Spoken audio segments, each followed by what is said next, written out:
ఈ penile implants సర్జరీలు హైదరాబాద్లో ఎన్ని జరుగుతున్నాయి? యాక్చువల్గా మెడికల్ టూరిజంలో వాటి పాత్ర ఏంటి? సో మెడికల్ టూరిజంలో ఆండ్రాలజీ పాత్ర ఏంటి? రానున్న రోజుల్లో ఇది ఏకంగా మారే అవకాశం. సో ఈ మధ్య కాలంలో పెనైల్ ఇంప్లాంట్స్ వేరే కంట్రీస్ నుంచి మన ఇండియాకి వచ్చేసుకునే వాళ్ళు ఎక్కువగా ఉన్నారండి. ఇవన్నీ ఎప్పుడు ఎక్కువగా వస్తాయి అంటేను మోర్ దాన్ ఫ్యాంటసీ, వాళ్ళకున్న మల్టిపుల్ పార్ట్నర్స్, వాళ్ళ ఎక్స్పెక్టేషన్స్ ఎక్కువ ఉన్నాయి కాబట్టి ఇంప్లాంట్ చేసుకుంటే ఎక్కువసేపు పెర్ఫామ్ చేస్తాము, మాకు మల్టిపుల్ చిల్డ్రన్స్ కావాలి అనుకునే వాళ్ళు యూజువల్గా మనకి ఎక్కువగా వస్తూ ఉన్నారు.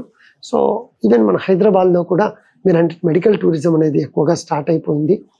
నేనేమంటాను అంటే నిజంగా ఎంతవరకు అవసరము, ఈ అబ్బాయికి సింపుల్ ట్యాబ్లెట్స్తో అయిపోయే పాట అయితే అవసరమే లేకుండా సింపుల్ ట్యాబ్లెట్స్తోనే తన సెక్షువల్ ఇష్యూస్ను ట్రీట్ చేయగలిగితే ఇంప్లాంట్ వరకు కూడా వాళ్ళు వెళ్ళకపోవచ్చు. కానీ నేను వచ్చిందే ఇంప్లాంట్కు అన్నప్పుడు పేషెంట్ కన్సెంట్ ఉండి ప్రిఫరెన్స్ ఉన్నప్పుడు చేయడంలో ఎటువంటి తప్పు లేదు అనేది నా ఉద్దేశం. మీరు తీసుకునే అదే మందులు, అదే నాణ్యమైన మందులు మెడ్ ప్లస్ బ్రాండ్స్ పై సగం ధరకే.